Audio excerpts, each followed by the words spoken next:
Ma sœur a reçu un acompte de 10 000 $ pour une maison. J'ai eu peut-être essayé la location? J'ai souri et je suis parti. Je ne leur ai pas dit quand j'ai acheté ma première propriété. Ni ma deuxième. Ni ma cinquième. Puis maman a googlé mon nom et soudainement. Le plus difficile est de sourire pendant qu'il vous efface. J'ai pratiqué ce sourire pendant 20 ans. J'ai souri quand ils ont acheté une nouvelle voiture à ma sœur Jenna pour ses 16 ans, et que j'ai reçu une carte cadeau de grand magasin. Et j'ai souri hier soir au dîner. C'était un mardi. Ma mère a fait glisser une enveloppe blanche et simple sur la table. 10 000 $, chérie, dit-elle à Jenna, un petit quelque chose pour la nouvelle maison. J'ai regardé ma sœur l'ouvrir. J'ai senti cette vieille froideur familière se répandre dans ma poitrine. Puis mon père s'est tourné vers moi, sa fourchette à mi-chemin de sa bouche. Tu gères toujours ces petits appartements, Alyssa, a-t-il demandé. Il n'était pas cruel, il était juste aveugle. Peut-être devrais-tu essayer d'en trouver un plus sympa pour toi bientôt. Je cherche, ai-je menti. Avant de plonger, assurez-vous d'aimer cette vidéo, de vous abonner à la chaîne et de laisser un commentaire ci-dessous pour me dire d'où vous regardez dans le monde. J'ai juste souri et hoché la tête. Ma voix était stable, mais sous la table, mes mains étaient serrées. Elles étaient encore douloureuses d'avoir signé mon nom encore et encore pendant 2 heures cet après-midi-là. Ils voyaient leur fille tranquille, stable et en sécurité. Ils n'avaient aucune idée que je venais de vider toutes mes économies, que j'avais parié tout ce que j'avais sur un seul morceau de papier et allumé une allumette qu'ils ne verraient pas avant que le feu ne soit trop grand pour être ignoré. Être l'enfant négligé ne se produit pas d'un coup. Ce n'est pas un seul événement bruyant, c'est une lente disparition. C'est un millier de petits moments qui vous apprennent à être silencieuse. Vous apprenez à parler doucement parce que votre voix ne fait qu'écho dans l'espace qu'il laisse vide. Vous apprenez à sourire pendant que quelqu'un d'autre reçoit les applaudissements, parce que votre sourire est le seul réconfort que vous obtiendrez. Vous apprenez à être celle qui est facile, celle qui est pratique, celle qui n'a besoin de rien. Toute ma vie a été construite sur cette leçon. J'étais la fille aux cheveux bruns, aux yeux calmes. Ma sœur Jenna était la blonde, bruyante et rieuse. C'est elle qu'il voyait, j'étais celle qui se fondait dans le papier peint. Quand j'avais 12 ans, j'ai passé 3 mois sur un projet de science. C'était une ville modèle construite de toutes pièces avec des circuits fonctionnels et de minuscules lampadaires. J'ai soudé chaque connexion moi-même, j'ai dépensé mon argent de poche en minuscules ampoules en fil. Je l'ai construite seule dans le sous-sol. Quand j'ai remporté la première place pour tout le district, j'ai ramené le ruban bleu à la maison et l'ai posé sur le comptoir de la cuisine pendant que maman préparait le dîner. Oh, c'est bien, chérie, dit-elle en remuant la sauce à spaghetti, c'est pour quoi faire? Mon projet. J'ai gagné la première place. C'est génial. Elle ne s'est pas retournée. Quand papa est rentré à la maison, je lui ai montré. Il a regardé le ruban, puis la boîte contenant mon projet. Eh bien, dit-il en tapotant le plastique, au moins, nous savons que tu es doué de tes mains. C'est une compétence utile. Doué de tes mains. C'est ce qu'il a dit, comme si j'avais construit une cabane à oiseaux, pas un petit réseau électrique fonctionnel. 2 mois plus tard, Jenna a eu une compétition régionale de natation. Elle a terminé 4e au dos crawlé. Elle n'a pas gagné, elle s'est classée. Ce week-end-là, ils ont organisé un barbecue pour elle. Papa lui a acheté un tout nouvel ordinateur portable pour tout son travail acharné. Maman l'a emmené à Disneyland cet été-là pour célébrer sa réussite. Je l'ai regardé ouvrir la boîte de l'ordinateur portable et j'ai senti cette froideur familière s'installer dans mon estomac. Je suis allé au sous-sol et j'ai regardé mon ruban bleu. Je l'avais scotché au mur. Il avait l'air petit, il avait l'air stupide. C'est à ce moment-là que j'ai appris la vérité, mes réalisations étaient des bricolages, celles de Jenna des réussites. Mon travail acharné était utile, le sien était dû au talent. Ce schéma nous a suivis toute notre vie. Au moment d'aller à l'université, j'ai étudié dur. J'ai obtenu une bourse d'études complète pour l'université d'État. J'étais si fier. Je pensais que cette fois, il devrait le voir. C'est de l'argent réel, c'est une véritable réussite. Je les ai fait s'asseoir et je leur ai dit, j'ai obtenu une bourse complète. Elle couvre tout, les 4 années. Mon père a hoché la tête et il a eu l'air soulagé. C'est pratique, Alyssa, dit-il. Très intelligent. Ça nous fait économiser beaucoup d'argent. Bonne fille. Ça nous fait économiser de l'argent. C'était ma réussite. 1 an plus tard, Jenna a postulé à une école d'art privée à Chicago. Les frais de scolarité s'élevaient à $40 000 par an. Elle voulait étudier le design. Elle a été acceptée, mais sans bourse. J'ai écouté mes parents avoir des disputes chuchotées et stressées dans leur chambre pendant une semaine. Puis ils l'ont annoncé au dîner. Nous allons y arriver, a dit papa en levant un verre de lait. Tu dois suivre ton rêve, Jenna. Nous te soutiendrons. J'étais assise là, mangeant mon poulet. Ma bourse pratique n'était pas à propos de mon rêve, elle était à propos de leur budget. Le rêve coûteux et impratique de Jenna était quelque chose pour lequel ils allaient se sacrifier. Ils ont contracté une deuxième hypothèque sur la maison pour payer son rêve. Personne ne m'a jamais demandé quel était mon rêve. Je ne pense pas qu'ils y aient jamais pensé. J'étais juste la pratique, celle qui était douée de ses mains. Après l'université, j'ai trouvé un emploi d'assistante de location dans un grand complexe d'appartements. J'ai travaillé dur. J'ai appris à gérer les locataires mécontents, à gérer les budgets, à planifier l'entretien et à lire un contrat de location de A à Z. En 2 ans, j'ai été promu gestionnaire immobilière. J'avais 24 ans et je gérais un immeuble de 300 logements. Je leur ai parlé de la promotion. Ma mère a souri. Oh, chérie, c'est merveilleux. Est-ce que ça a de bons avantages? Papa a hoché la tête. Gestionnaire immobilière. C'est un bon emploi stable. Les gens ont toujours besoin d'un endroit où vivre. Un emploi stable. Jenna, qui avait abandonné l'école d'art après 2 ans, a trouvé un emploi de coordinatrice des médias sociaux dans une boutique locale. Elle prenait des photos de vêtements et les publiait sur Instagram. Elle a juste un si bon œil, disait maman à ses amis au téléphone. Elle est dans le marketing. Elle est si créative. C'est ainsi que ma vie a toujours fonctionné. Leur louange avait un calendrier et mon nom n'y figurait jamais. J'étais l'éclairagiste travaillant dans l'obscurité pour m'assurer que les lumières fonctionnaient. Jenna était la star sous les projecteurs et mes parents étaient au premier rang, jetant des roses. Alors, quand j'ai décidé d'acheter un immeuble, je savais au plus profond de moi que je ne pourrais jamais leur dire. Si je leur disais, mon père appellerait cela risqué. Il me dirait que je me lançais dans quelque chose qui me dépassait. Ma mère me demanderait si c'était sûr.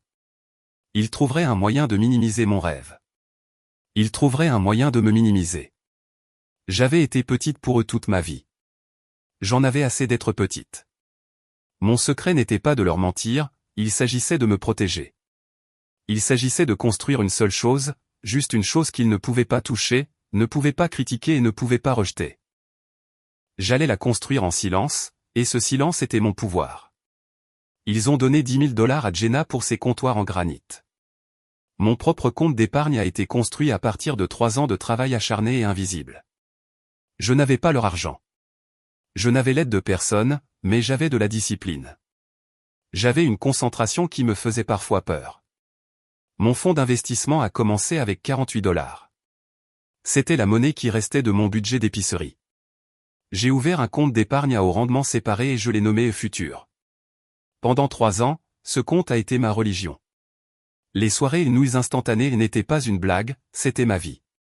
Pendant que Jenna publiait des photos de cocktails à $15 avec ses amis, j'étais à la maison à faire bouillir de l'eau.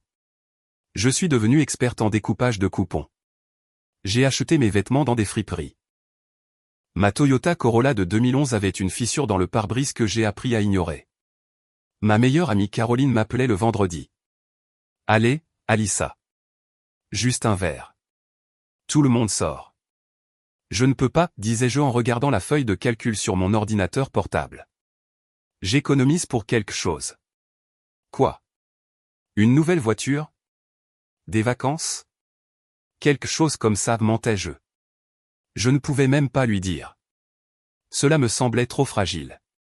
Si je le disais à voix haute, cela pourrait se briser. C'était solitaire. Il y a eu des centaines de nuits où je voulais juste abandonner, acheter une nouvelle paire de chaussures, sortir avec mon petit ami, Evan, dans un restaurant qui n'avait pas de service au volant. Evan était le seul à s'approcher de la compréhension. C'était un homme calme et gentil qui travaillait comme professeur de sciences au lycée. Il savait que j'économisais, mais il ne connaissait pas l'ampleur de mes économies. Tu travailles si dur, Alissa, disait-il en me frottant le dos alors que j'étais penché sur mon ordinateur portable à 1h du matin. Que lis-tu toujours? C'est juste des trucs de travail, murmurai-je. Ce n'étaient pas des trucs de travail. C'était mon éducation. Je n'ai pas seulement économisé de l'argent, j'ai étudié. Pendant que ma famille regardait la télévision, je suivais des cours en ligne sur la finance immobilière. J'ai lu des livres sur le droit immobilier. J'ai appris la dépréciation, l'amortissement et le rendement des flux de trésorerie. J'ai appris la différence entre une bonne affaire et un gouffre financier. J'ai appris que la peinture écaillée effrayait la plupart des acheteurs, mais que c'était bon marché à réparer. J'ai appris que les problèmes de fondation étaient un trou noir qui engloutirait tout votre argent. En tant que gestionnaire immobilière, j'avais un avantage secret, je connaissais les coûts réels. Je savais exactement combien coûtait un nouveau chauffe-eau. Je savais ce qu'un plombier facturait à l'heure. Je savais quels locataires payaient toujours à temps et lesquels il fallait poursuivre. Mon père voyait mon travail comme une impasse. Je le voyais comme une éducation gratuite. J'étais payé pour apprendre à être propriétaire. Après 3 ans passés à vivre comme un fantôme, j'ai consulté mon compte futur. Mes yeux se sont brouillés. Il affichait 22 450 $. J'avais réussi. C'est là que la recherche a commencé. J'ai passé chaque nuit sur des sites immobiliers. Je ne cherchais pas une maison. Je ne cherchais pas des comptoirs en granit ou des dressings. Je cherchais des chiffres qui fonctionnaient. Le duplex de Pine Street est apparu un mardi. Il était laid. Les photos de l'annonce étaient sombres et floues. La description se résumait à une phrase, 2 unités, besoin d'amour. C'est pourquoi il était si bon marché, 89 000 $.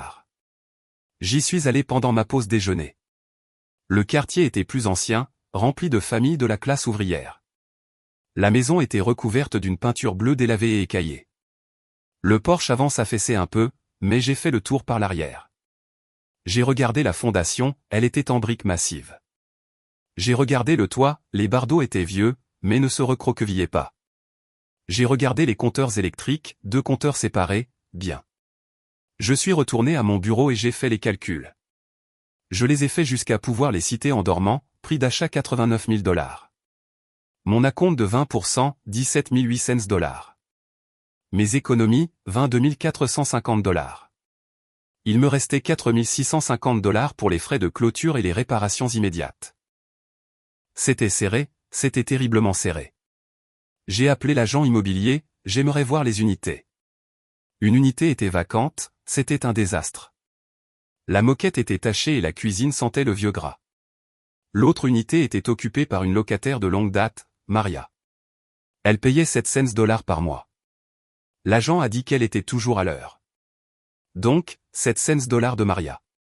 L'unité vacante, une fois que je l'aurais nettoyée et que j'y aurais mis une nouvelle moquette, pourrait également rapporter 700 $.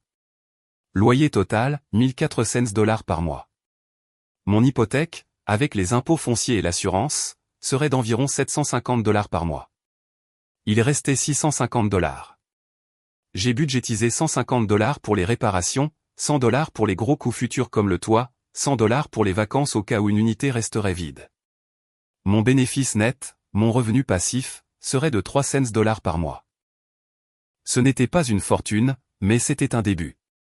C'était 300 $ par mois pour lesquels je n'avais pas à travailler. C'était une machine. Cette nuit-là, j'ai appelé la banque et j'ai obtenu ma lettre de préapprobation. J'ai appelé l'agent immobilier, Lisa Martin. Elle a eu l'air surprise quand je lui ai dit que je voulais faire une offre. « Vous êtes une première acheteuse ?» a-t-elle demandé, sa voix sceptique. « Oui, ai-je dit, mais je ne suis pas une première gestionnaire. Je sais ce que je fais. » J'ai rédigé l'offre, 85 000 $.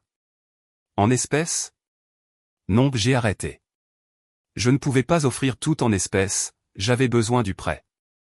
J'ai offert 85 000 $ avec mon acompte de 20%. Ma main tremblait tellement que je pouvais à peine taper. C'était chaque dollar que j'avais.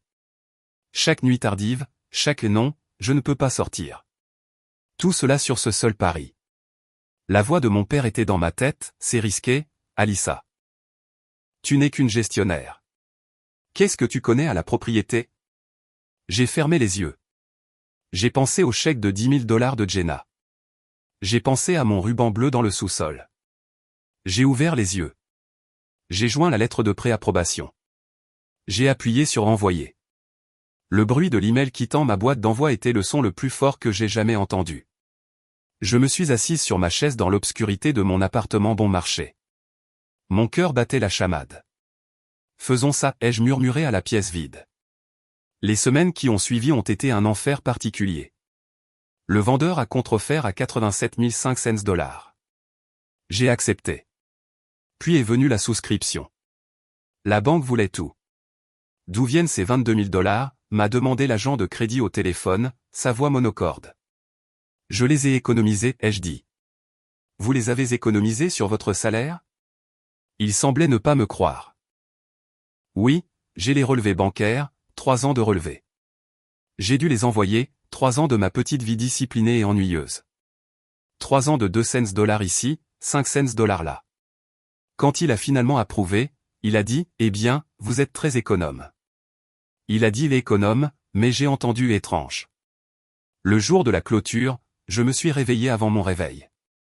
Je ne pouvais pas manger. J'ai enfilé ma jolie blouse, celle que j'avais achetée dans une friperie, et je me suis rendu au bureau des titres. Le bureau sentait le café éventé et le papier. C'était une pièce grise et sans fenêtre. L'agent de clôture était une femme qui ne souriait pas. Le vendeur était un vieil homme qui avait l'air fatigué et triste de devoir céder la propriété. Mon agent, Lisa, était là, l'air joyeux. J'étais la plus jeune personne de la pièce, d'au moins 20 ans. D'accord, Alissa, dit l'agent de clôture, nous allons commencer la signature. Elle a poussé vers moi une pile de papier d'au moins 3 cm d'épaisseur. Ma main me faisait mal avant même de commencer. J'ai signé mon nom, encore et encore. J'ai signé des papiers qui disaient que je comprenais mes paiements. J'ai signé des papiers qui disaient que je comprenais mon taux d'intérêt. J'ai signé des papiers qui disaient que je comprenais que je pouvais perdre la maison si j'échouais. À chaque signature, la voix de mon père devenait plus forte dans ma tête, c'est beaucoup de responsabilité. Tu vas te dépasser. Puis vint le moment du chèque.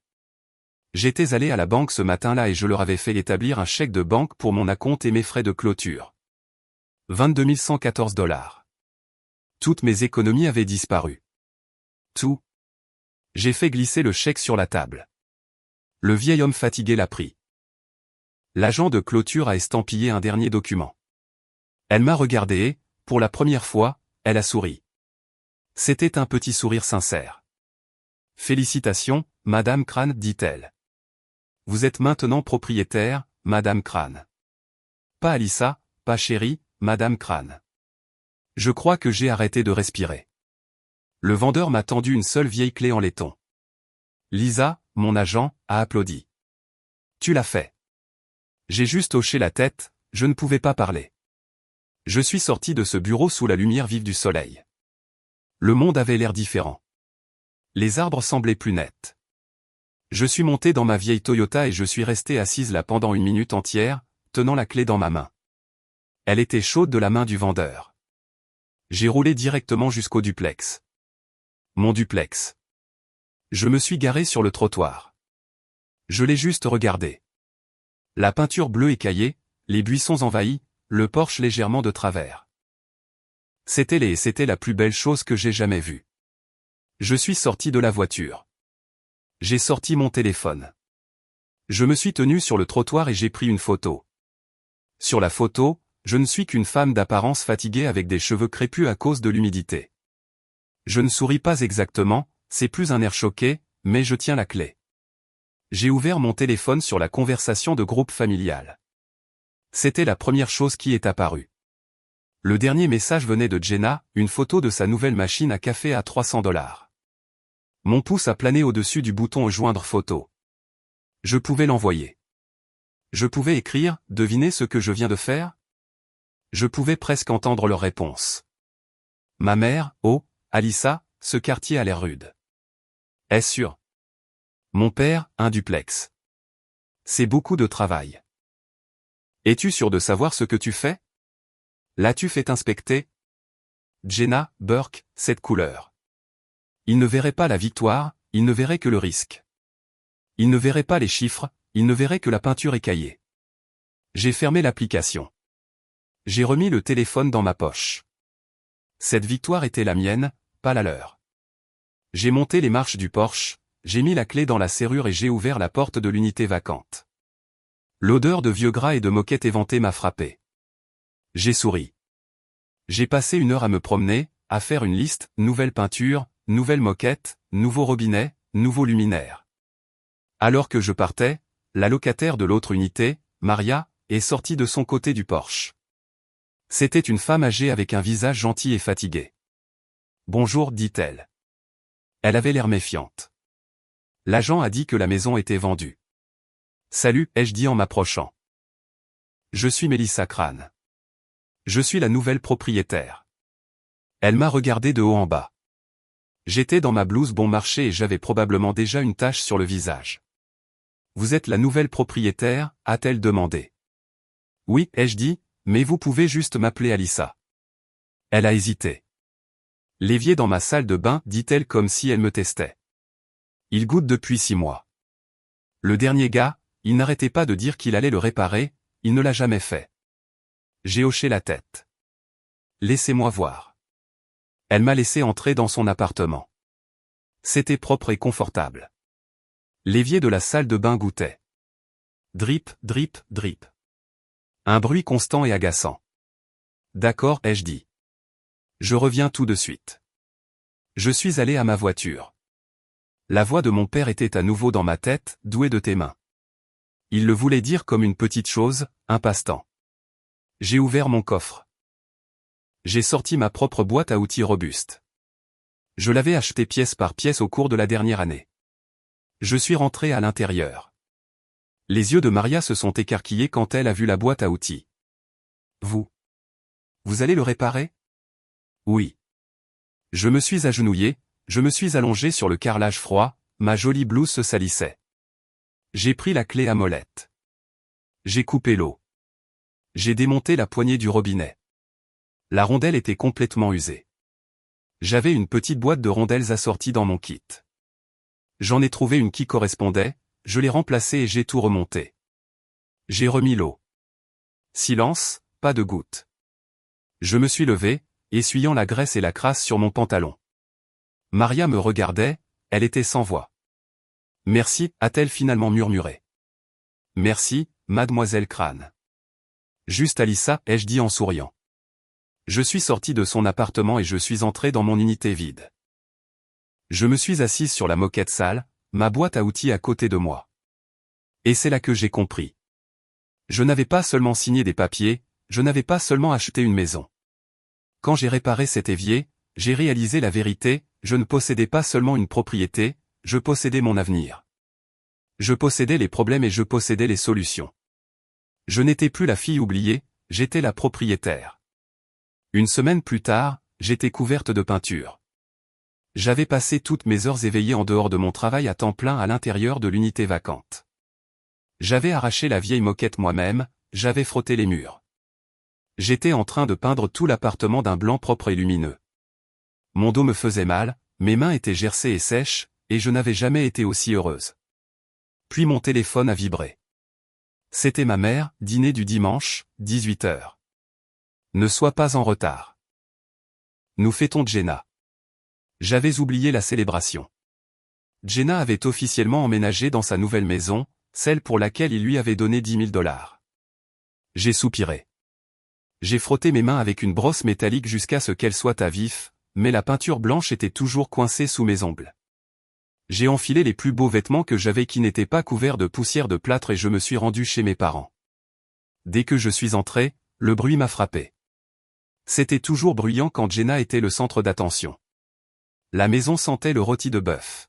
« Alissa, chérie, tu es en retard » dit maman en embrassant l'air près de ma joue. « Mets la salade dans la cuisine. » Je suis entré dans la salle à manger. Mon père ouvrait une bouteille de vin. Jenna était sur le canapé, les pieds en l'air, montrant son téléphone à ma tante. « Et voici la chambre principale » disait Jenna en faisant défiler les photos. « Nous faisons faire une tête de lit sur mesure. »« Oh, c'est juste magnifique » dit ma tante. Je me suis assise tranquillement à table. « Dîner » cria maman. Nous nous sommes tous réunis autour de la table. Papa a versé le vin. Il a levé son verre. Un toast, dit-il, rayonnant de joie devant ma sœur. À Jenna, notre petite propriétaire.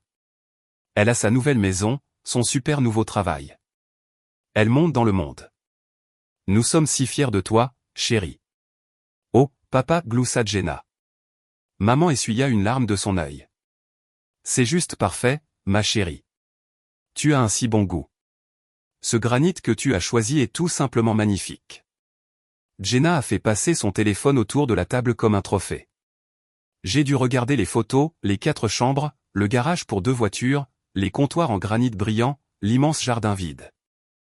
C'était une maison neuve dans une banlieue toute neuve. C'était charmant. C'était aussi, je le savais par mes propres recherches, une énorme hypothèque qu'elle ne pouvait probablement pas se permettre sans l'aide de mes parents. J'ai juste souri et hoché la tête. C'est magnifique, Jenna. Vraiment. Mes phalanges me lançaient là où je les avais frappées avec un marteau en essayant de réparer une plainte. J'ai senti cette vieille tranquillité familière s'installer en moi. J'étais de nouveau le fantôme à table. J'étais assise là, une vraie propriétaire, une investisseuse, et il portait un toast à ma sœur pour avoir choisi des comptoirs. Je ne sais pas pourquoi je l'ai fait.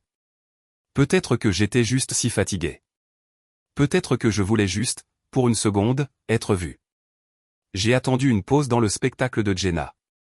C'est super, Jenna, dis-je, ma voix me semblant petite même à moi. J'ai en fait pensé à acheter quelque chose moi-même bientôt. Ma mère a souri, un sourire poli et distant. Oh, c'est bien, chérie. Un petit condo serait parfait pour toi. Mon père a posé son verre de vin. Il a ri. Ce même rire affreux et dédaigneux du dîner de pain de viande. Alissa, soyons réalistes, dit-il. Il s'est penché et m'a tapoté l'épaule. Ce n'était pas une étreinte, c'était une tape. Le genre que l'on donne à un chien. Tu as un emploi stable, et c'est super. Nous sommes fiers de toi pour ça. Mais acheter une maison, c'est beaucoup de responsabilités. C'est un énorme risque financier. Je l'ai juste regardé. J'ai fait les calculs. Je pense que je peux le gérer. Il a secoué la tête, souriant toujours comme si j'étais un enfant qui parlait de s'enfuir au cirque. Je ne veux pas que tu te lances dans quelque chose qui te dépasse. Tu n'es pas comme ta sœur. Jenna est une extravertie, c'est une fonceuse. Il a ensuite prononcé les mots qui ont juste brisé quelque chose en moi, tu devrais d'abord avoir une vraie carrière. Tu es intelligente, Alissa. Vraiment. Tu te caches, c'est tout. Il s'est détourné. Il est allé à la cuisine chercher plus de vin. Son renvoi était aussi complet que s'il m'avait giflé. Tu te caches. Il a vu mon calme. Il a vu ma planification minutieuse, mes études nocturnes, ma discipline, mon sacrifice, et il a appelé cela se cacher. Il a vu mon silence comme une faiblesse. Il l'a vu comme de la peur. Jenna ne l'avait même pas entendu. Elle montrait déjà à ma tante des photos de rideaux. Ma mère parlait de dessert. J'étais invisible. Mon propre père venait de me dire que j'étais une lâche, et personne d'autre à table ne l'avait même remarqué. Je me suis levé. Excusez-moi, ai-je murmuré. Je suis allé à la cuisine.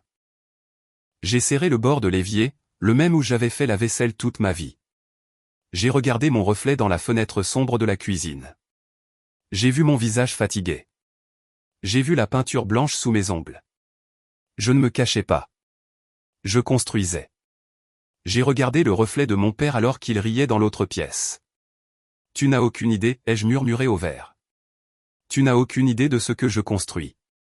Je me suis détourné de la fenêtre. Mon secret était toujours en sécurité.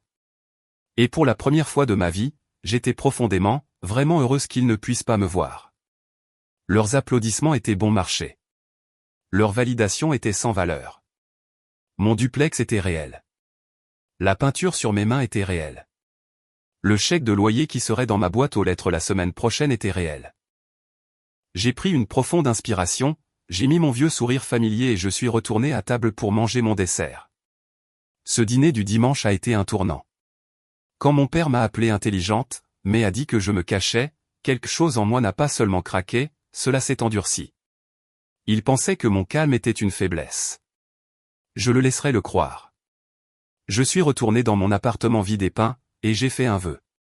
Je ne leur demanderai jamais rien, ni argent, ni aide, ni leur approbation. Leurs opinions ne faisaient plus partie de mon plan d'affaires. Le travail était brutal. J'étais propriétaire avant d'être gestionnaire, et j'étais gestionnaire quand j'étais censé dormir. J'ai eu mon premier locataire pour la nouvelle unité, un jeune couple qui débutait. Le jour où ils ont emménagé, ils ont payé leur dépôt et le premier mois de loyer, 4 cents. Je l'ai déposé à la banque et mon compte futur, que j'avais rebaptisé au fond de toi, n'était plus vide. Avec le loyer de Maria ajouté, j'avais 2100 $. La machine était en marche. Ma vie est devenue un simple schéma répétitif. Réveil à 6 heures du matin. Travail à mon vrai emploi de gestionnaire immobilière de 7 heures à 16 heures. Changement de vêtements dans ma voiture. Travail sur ma propre propriété de 16 heures à 22 heures. J'ai appris à faire des choses que je n'aurais jamais cru pouvoir faire. J'ai appris le placoplâtre un samedi frustrant. Les nouveaux locataires de l'unité 1 avaient une petite fuite de la salle de bain à l'étage. Cela laissait une vilaine tache brune de 90 cm sur le plafond de leur salon. J'aurais pu engager quelqu'un pour 5 cents.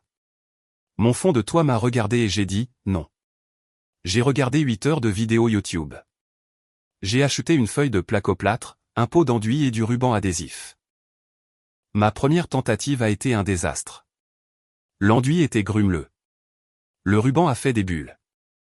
Je me suis tellement mis en colère que j'ai fait un trou dans une autre partie du mur. Je me suis assise par terre, couverte de poussière blanche, et j'ai pleuré. J'étais si fatigué, si seul. Je ne pouvais pas appeler mon père et demander « Comment ça marche ?» Je ne pouvais pas appeler Jenna. Je devais juste m'asseoir là et trouver une solution. J'ai pris une grande inspiration, j'ai raclé tout le mélange grumeleux et j'ai recommencé, encore et encore. Le dimanche soir, c'était acceptable. Ce n'était pas parfait, mais c'était réparé. Je l'ai poncé, je l'ai peint. Quand les locataires sont rentrés, ils ont levé les yeux et ont dit « Waouh, ça a l'air super, Alissa. » Ça n'avait pas l'air super. Ça avait l'air passable, mais c'était fait. Et cela m'a coûté 40 $, pas 5 cents. Je n'étais pas seulement doué de mes mains, je devenais forte de mes mains. J'ai mémorisé les codes de zonage de Nashville. J'ai appris ce qui rendait une propriété non conforme. J'ai appris les servitudes et les limites de propriété. J'ai appris à parler aux plombiers et aux électriciens. Et j'ai appris à ne pas les laisser me parler de haut. La première fois qu'un électricien a essayé de me facturer du liquide de clignotant, je l'ai juste regardé jusqu'à ce qu'il cesse de rire et me donne le vrai devis. Chaque dollar de profit est allé au fond de toi. Mes 300 $ de profit par mois sont devenus 4 cents.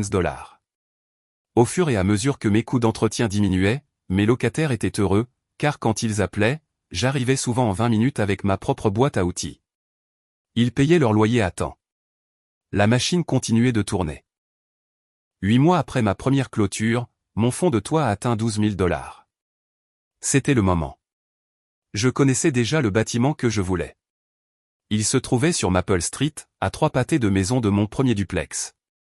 C'était un autre duplex usé, mais celui-ci avait un plus grand jardin. L'annonce disait « Locataire de longue date, loyers inférieurs au marché ». C'était la phrase magique. Cela signifiait que le propriétaire était fatigué et n'avait pas augmenté le loyer depuis des années. Cela effrayait les acheteurs de maisons normaux, mais pour moi, c'était une mine d'or. Les loyers étaient de 500 $ chacun. La moyenne du quartier était de 800 $. Le calcul était simple. Je suis allé à la banque. Cette fois, j'avais des documents. J'avais des bilans de profits et pertes. J'avais des registres de loyers. J'avais des relevés bancaires montrant des dépôts réguliers. L'agent de crédit, un autre cette fois, a regardé mon dossier. « Vous avez acheté votre première propriété il y a 8 mois, a-t-il demandé. « Oui. »« Et vous avez déjà 12 000 $ pour un autre acompte ?»« Oui. » Il ne m'a pas traité d'économe. Il m'a approuvé en 1 heure. La deuxième clôture a été différente. Je portais une blouse propre, mais je ne me souciais pas de l'odeur du café. J'ai signé la pile de papier d'une main ferme et assurée. Je connaissais chaque formulaire. Je savais ce à quoi j'acceptais. Cela a pris 40 minutes. J'ai fait glisser le chèque sur la table, serré la main du vendeur et suis sorti avec les clés. Je possédais maintenant 4 unités. Duplex 1, Pine Street, profit, 4 cents par mois. Duplex 2, Maple Street, était une propriété à rénover. J'ai donné aux locataires existants un préavis que je rénoverais, mais que j'aimerais qu'ils restent. J'ai réparé leurs éviers qui fuyaient et peint leurs portes d'entrée. Ils étaient si reconnaissants qu'ils ont accepté une augmentation de loyer à $700. C'était toujours en dessous du marché, mais c'était de bons locataires. Ma nouvelle hypothèque était de $850. Le nouveau loyer était de $2400. Mon nouveau profit était de $550. Revenu passif total, $950 par mois. C'était l'hiver. Je venais d'avoir 27 ans et je gagnais $11 400 par an grâce à mon activité secondaire. Mon emploi de jour me rapportait $42 000 par an. Mon empire gagnait déjà un quart de mon salaire. Je me suis assise dans ma voiture devant le duplex de Maple Street. Il faisait froid et j'ai regardé ma respiration embuer la vitre. J'avais $780 sur mon compte courant personnel.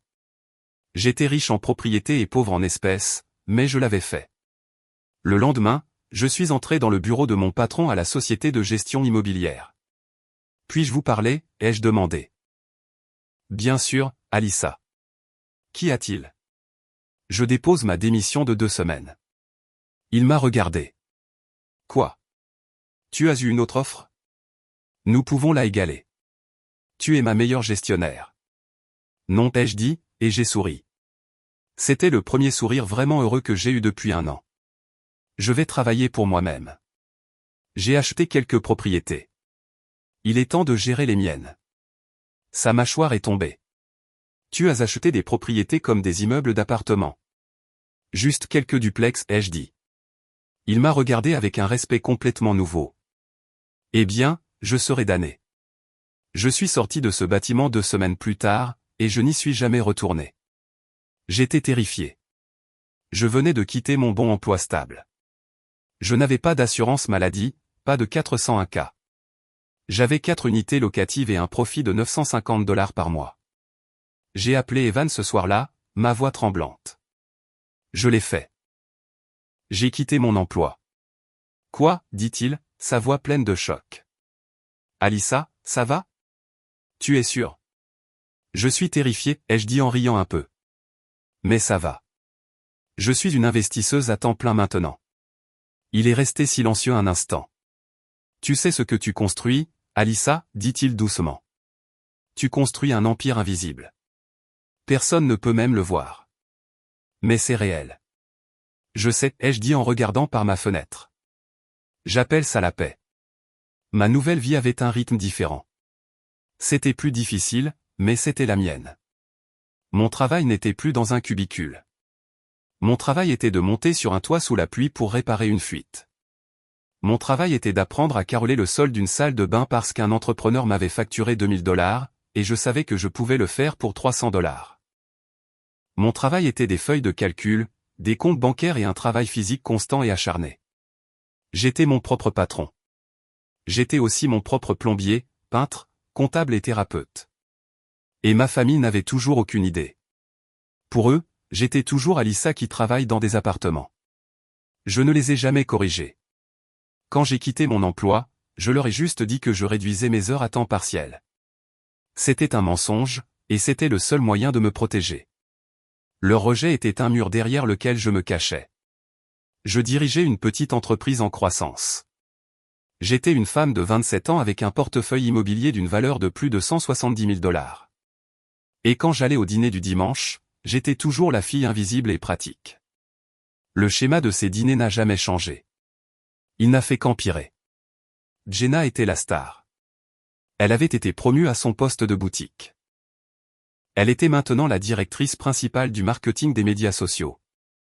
Elle a de tels instincts, disait papa en levant son verre à table. Il le disait à chaque fois, ça ne s'apprend pas. Elle sait juste ce que les gens veulent voir. Jenna s'imprégnait de tout. C'est honnêtement si stressant, papa, nous lançons notre nouvelle collection de printemps et je dois coordonner 3 influenceurs différents. Et le tapis que j'ai commandé pour mon salon, c'est la mauvaise nuance de beige. C'est un désastre. J'ai dû le renvoyer. J'étais assise là, mes mains à vif et douloureuses sous la table. Mes mains me piquaient parce que j'avais passé toute la journée précédente dans le vide sanitaire du duplex de Maple Street à réparer un tuyau cassé.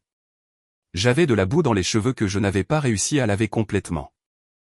Je venais de m'économiser $1 200 en faisant le travail moi-même, allongé sur le dos dans la saleté, et Jenna vivait un désastre à cause d'un tapis beige. « Et toi, Alyssa ?» demandait maman, se tournant vers moi comme une après-pensée. « Tu travailles toujours dans cet immeuble ?»« Tout va bien, maman, disais-je en souriant, mon sourire calme et pratiqué. « Juste occupé. »« C'est bien, chérie. » Et elle se tournait directement vers Jenna. « Maintenant, parle-moi des rideaux que tu regardais. » J'étais juste assise là à verser le vin. J'écoutais, j'hochais la tête. Et à l'intérieur, quelque chose de nouveau se passait. Ce n'était plus de la colère, ce n'était plus de la douleur. C'était de la distance. Je vivais dans un monde différent du leur. Ils s'inquiétaient des tapis beiges. Je m'inquiétais des taux d'intérêt et des postes vacants. Ils étaient impressionnés par les instincts. J'étais impressionné par les flux de trésorerie. Ils n'avaient aucune idée de ce que je faisais parce qu'ils ne m'avaient jamais, pas une seule fois, posé une vraie question. Ils n'avaient jamais demandé, « Alyssa, qu'est-ce qui te passionne ?» Ils n'avaient jamais demandé, « Quels sont tes objectifs ?» Ils n'avaient jamais demandé, « Que construis-tu ?» Ils ne voyaient que ce qu'ils voulaient voir, Jenna, la brillante et éclatante, et Alyssa, la terne et stable. J'avais quelque chose de mieux que leurs applaudissements, j'avais mes chiffres, 2 duplex, 4 locataires, un profit stable et fiable de $950 par mois, et le fond de toit grandissait à nouveau. Tous les $950 par mois y retournaient directement. Mes dépenses personnelles étaient minimes. Je vivais toujours dans mon appartement bon marché. Je conduisais toujours ma vieille voiture. J'étais propriétaire, mais je vivais comme une étudiante. Mon empire invisible grandissait, et ma famille complimentait toujours le granit. Une nuit, la dissonance cognitive, le fossé entre leur monde et le mien, est devenu un canyon. J'étais au dîner. Jenna parlait de son nouveau petit ami. C'était un consultant. Mon père était très impressionné. Mon téléphone a vibré dans ma poche. Je l'ai ignoré. Il a vibré à nouveau, et encore. « Excusez-moi, dis-je en me levant. Je suis allé à la salle de bain et j'ai regardé mon téléphone. C'était Maria, ma première locataire. Texte, Alyssa. Le chauffage est en panne. Il fait si froid. Texte, s'il vous plaît, appelez-moi. Le bébé a froid. Texte, vous venez? Mon sang s'est glacé. C'était février. Il faisait -6 degrés Celsius dehors. J'ai couru hors de la salle de bain, j'ai pris mon manteau et mon sac à main. Je dois y aller, dis-je en me dirigeant vers la porte. Quoi? Ma mère avait l'air insultée. Nous sommes sur le point de manger le dessert. Alyssa, qu'est-ce qui ne va pas? C'est le travail, ai-je dit. Une urgence, a soupiré mon père. Il avait l'air déçu. Tu vois, Alyssa, c'est ce que je veux dire. Tu es toujours au travail pour quelqu'un d'autre. Tu laisses cette société de gestion te marcher dessus. Tu n'auras jamais une vraie carrière si tu cours toujours pour résoudre les problèmes des autres. Ces mots m'ont frappé. Résoudre les problèmes de quelqu'un d'autre. Tu as raison, papa, ai-je dit en fermant ma veste. Je dois aller résoudre un problème.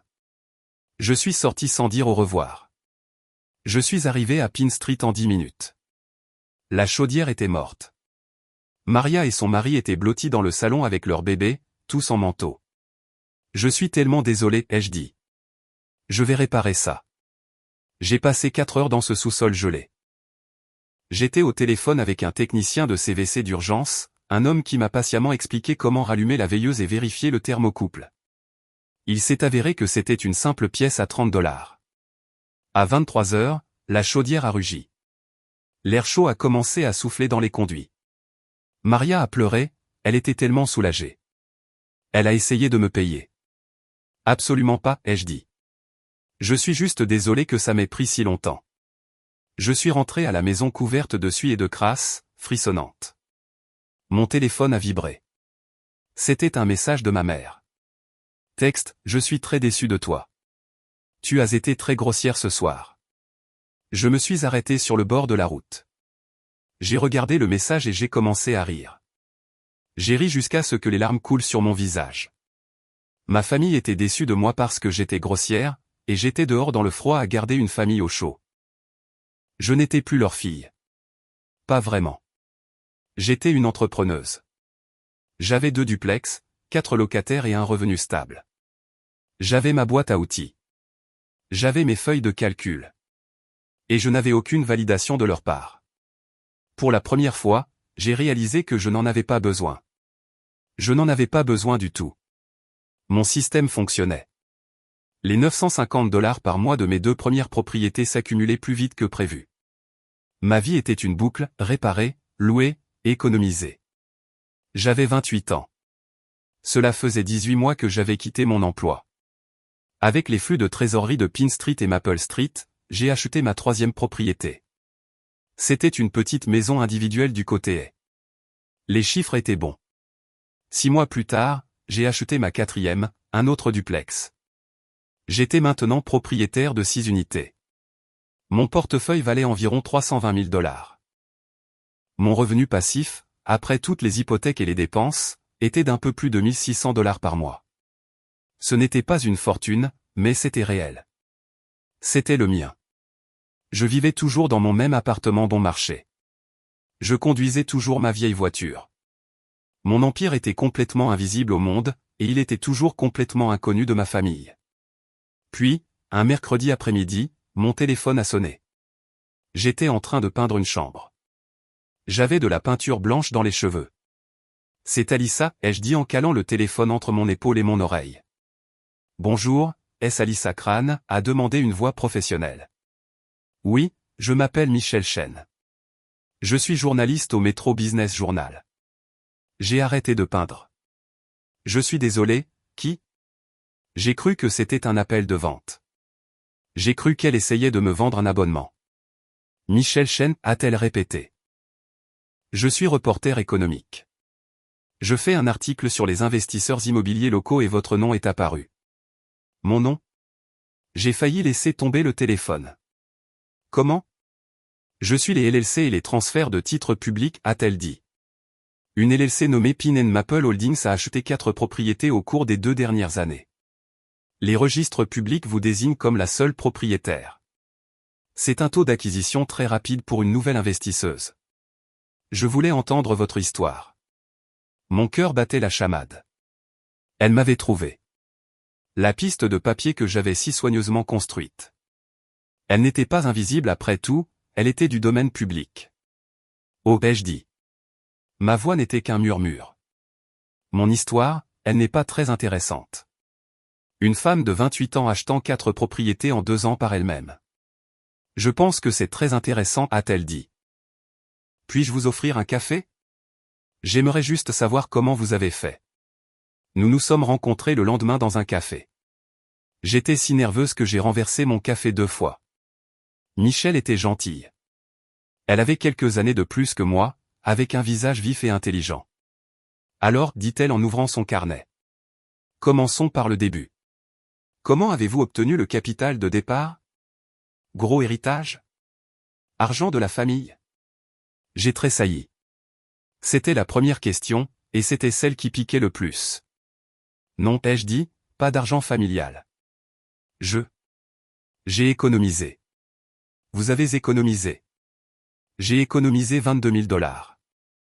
Ça m'a pris 3 ans. J'ai travaillé comme gestionnaire immobilier et je ne sortais pas. J'ai mangé beaucoup de nouilles instantanées. Michel a arrêté d'écrire. Elle a levé les yeux vers moi. D'accord, dit-elle. Maintenant, je suis vraiment intéressé. Les questions continuaient d'arriver. Quelle était votre motivation ? Pourquoi l'immobilier ?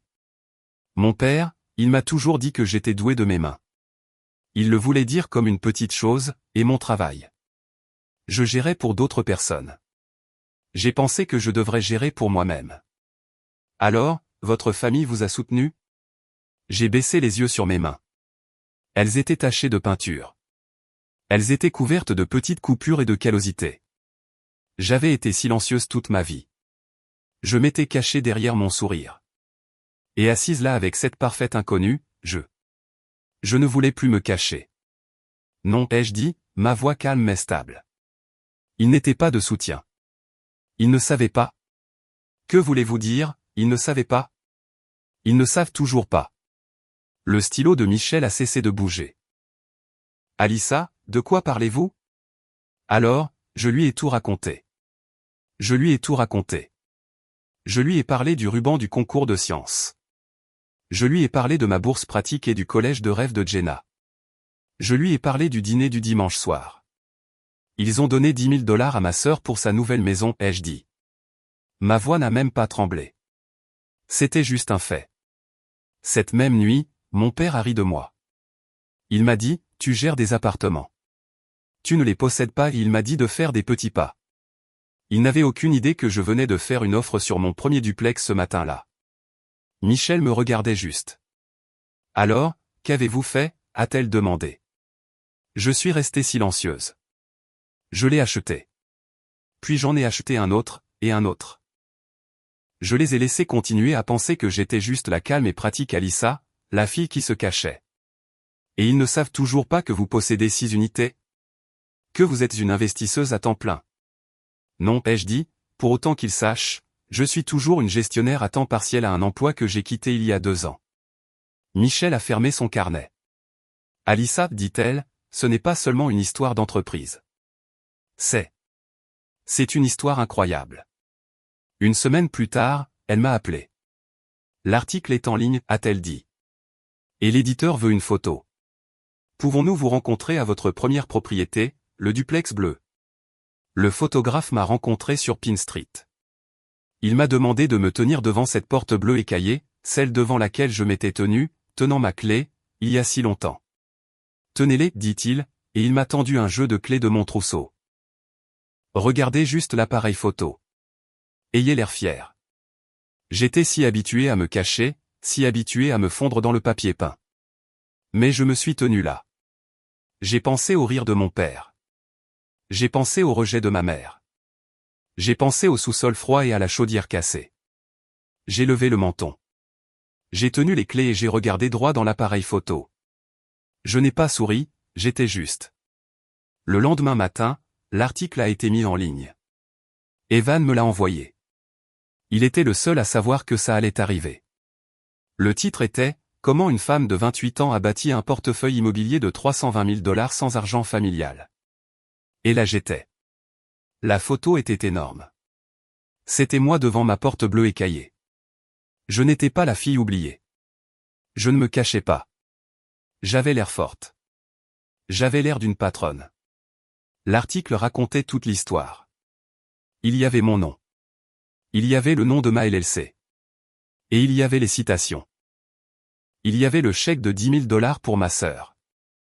Il y avait la citation de mon père « Tu gères, tu ne possèdes pas ». Il y avait ma réponse à sa question « Votre famille vous a-t-elle aidé ?» Et ma réponse imprimée en gras « Non, il ne savait même pas ». Je me suis assise sur le sol de mon appartement bon marché et j'ai lu l'histoire de ma vie dans le Metro Business Journal. Mon téléphone était sur le tapis à côté de moi. Il est resté silencieux pendant environ 10 secondes, puis il a explosé. Le premier appel était de ma mère. J'ai regardé son nom, maman et clignotant sur l'écran. Ma main tremblait. Je l'ai laissé passer à la messagerie vocale. Une seconde plus tard, un message texte « Maman, Alissa, s'il te plaît, appelle-moi tout de suite. » Cet article est-il réel? Avant que je ne puisse même le traiter, un autre appel. Papa, je l'ai laissé passer à la messagerie vocale. Texte, tu possèdes 4 propriétés depuis quand? Qu'est-ce que c'est que cet article? Je ne comprends pas. Puis un message de Jenna. Jenna. OMG. Alissa, tu es riche? Pourquoi tu ne m'as pas dit? Mon téléphone a commencé à vibrer et à sonner sans s'arrêter. Ma tante, mon oncle, ma vieille amie Caroline. C'était comme si toute ma vie convergeait vers ce seul point. L'empire invisible était soudainement violemment visible. J'ai éteint le téléphone. Je ne pouvais pas. Je me suis assise dans le silence. La bombe avait explosé. Le secret était révélé. J'étais terrifié. Mais je respirais aussi étrangement. Le poids de 28 ans d'invisibilité avait juste disparu. Il pouvait me voir maintenant. Il devait. J'ai laissé mon téléphone éteint pour le reste de la journée. Je suis allé à ma nouvelle propriété et j'ai peint. J'ai mis une deuxième couche sur le mur d'une chambre. Le simple travail physique m'a calmé. C'était réel. La peinture était réelle. Les murs étaient réels. Quand j'ai rallumé mon téléphone ce soir-là, j'avais 14 appels manqués et 32 messages textes. Le dernier venait de ma mère. « Maman, tu viens dîner ce dimanche, 18 h. Nous ne discuterons pas de ça par message. Nous devons parler. » Ce n'était pas une demande, c'était une convocation. Toute la semaine a été une agonie. Je me sentais mal à l'estomac chaque fois que je mangeais. Evan a proposé de venir avec moi. « Je peux être là, dit-il en me tenant la main. Tu n'as pas à les affronter seul. Non, ai-je dit, et j'ai été surprise par la stabilité de ma voix. Je dois faire ça seul. J'ai commencé ça seul. Je dois le finir. Ce dimanche, je me suis rendu chez mes parents. C'était le plus long trajet de ma vie. J'ai marché sur le même chemin. J'ai utilisé ma vieille clé pour ouvrir la même porte d'entrée. Je suis entré. La maison était silencieuse. Elle n'était jamais silencieuse. Ils étaient tous là, ma mère, mon père et Jenna. Ils n'étaient pas dans le salon. Ils étaient assis à la table de la salle à manger, la scène de tant de mes humiliations. Cela ressemblait à une intervention. Les yeux de ma mère étaient rouges. Mon père avait juste l'air vieux. Jenna regardait la table, pâle. Le journal était posé au milieu de la table, plié sur mon article. Ma photo était tournée vers le haut. Je me suis assise sur ma chaise habituelle. Je n'ai rien dit. Mon père a parlé le premier. Sa voix n'était pas la voix forte et confiante que j'avais toujours connue. Elle était calme, elle était creuse. « Alyssa, pourquoi ?» a-t-il demandé. Je l'ai juste regardé. « Pourquoi, papa ? Pourquoi ça ?» Il a tapoté le journal. « Pourquoi raconter à un journaliste ces choses sur nous, que nous nous moquions de toi ? Pourquoi ne nous as-tu pas simplement dit ?»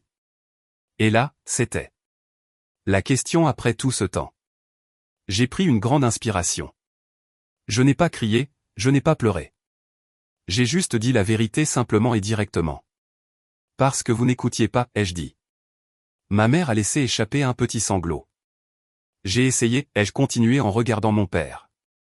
Cette nuit-là, la nuit où vous avez donné le chèque à Jenna, j'ai essayé de vous dire que je regardais une propriété. Et vous avez ri de moi. Vous m'avez dit que je gérais des choses. Je ne les possédais pas. Vous m'avez dit de faire des petits pas. Vous m'avez dit que je me cachais. Vous vous souvenez d'avoir dit ça, papa? Il m'a regardé. Je pouvais voir le souvenir poindre sur son visage. Il se souvenait. J'ai dit ça, a-t-il murmuré. Il a baissé les yeux sur ses mains. Oui, mais je pensais que tu étais bloqué. Je pensais que tu avais juste peur du monde. Je pensais que tu te cachais. Je ne me cachais pas, papa, ai-je dit, ma voix douce. Je travaillais. J'économisais. J'étudiais. Vous ne pouviez juste pas le voir. Il a finalement levé les yeux vers moi. Et la fierté, l'outrecuidance avait disparu. Il avait juste l'air brisé. Tu n'étais pas bloqué, a-t-il murmuré comme s'il le réalisait pour la première fois. Tu construisais. Ma mère a finalement craqué. Elle a mis sa tête dans ses mains et a juste pleuré. Pas des sanglots bruyants et dramatiques, juste les larmes calmes et affreuses de regret qui halètent. Nous sommes si fiers de Jenna, a-t-elle finalement dit en essuyant ses yeux. Elle a toujours été si bruyante. Elle avait toujours besoin de tant de choses. Elle était toujours en difficulté ou avait besoin de quelque chose. Et toi, tu étais juste toujours si facile, Alyssa. Tu étais si bonne. Tu étais si capable. Tu n'as jamais rien demandé. Elle m'a regardé, les yeux suppliants. Nous avons arrêté de chercher. Nous avons juste supposé que tu allais bien. Nous ne t'avons pas vu, chérie. Nous ne t'avons pas vu du tout. Et je suis tellement désolé. J'ai juste hoché la tête. J'ai ensuite entendu la plus grande surprise, Jenna. Elle n'avait pas dit un mot. Elle a repoussé le journal. C'est 10 000 $, dit-elle doucement, sans me regarder. J'en avais besoin. J'étais fauché. Je n'aurais pas pu finaliser l'achat de la maison sans ça. Mon travail. Ce n'est pas ce que tu penses. Ma maison. Je peux à peine payer les mensualités. J'ai 20 000 $ de dette de carte de crédit juste pour l'aménager. Elle a finalement levé les yeux et ses yeux étaient remplis d'une nouvelle émotion brute. Ce n'était pas de la jalousie, c'était de l'admiration. Tu construisais des choses réelles, dit-elle. Tu construisais des actifs. Tu construisais une entreprise. Je me montrais juste. J'achetais juste des trucs à mettre sur Instagram. Elle a pris une respiration tremblante. Es-tu vraiment riche? Non, Jenna, ai-je dit. Je ne suis pas riche. Je suis juste en sécurité. Tout mon argent est dans les immeubles. Je vis toujours dans mon même appartement. La pièce redevint silencieuse. Le pouvoir pendant 28 ans avait été de leur côté de la table. Il était avec la voix tonitruante de mon père, l'inquiétude anxieuse de ma mère et la lumière éclatante de Jenna. Maintenant, le pouvoir était juste au milieu de la table. Il était dans la vérité. J'ai regardé ma famille brisée, aveugle et désolée. La colère que j'avais gardée si longtemps avait disparu. Je ne me sentais pas triomphante, je me sentais juste légère. La ligne était tracée. Pour la première fois de ma vie, je n'avais rien à prouver. Ils ont enfin regardé et ils m'ont enfin vu. Les semaines qui ont suivi ce dîner ont été un nouveau genre de silence. C'était un silence maladroit, prudent. Ma mère m'appelait non pas pour me parler de Jenna, mais pour me poser des questions sur moi. Comment s'est passée ta journée, Alyssa, demandait-elle. Tu travailles sur une de tes maisons? Oui, maman, disais-je. Je carrelais une cuisine. Oh, disait-elle.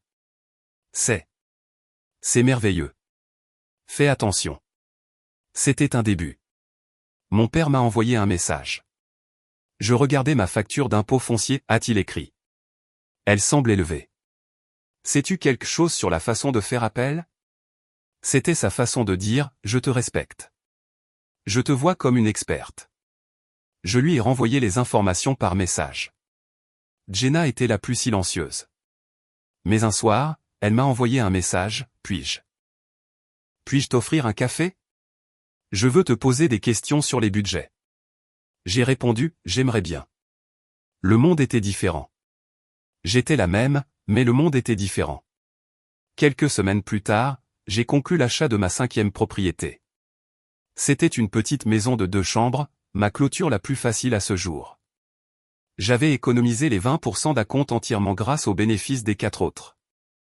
La machine fonctionnait parfaitement. Je suis allé à la maison ce soir-là. Les locataires n'emménageaient pas avant une semaine. Je me suis tenu dans le salon vide.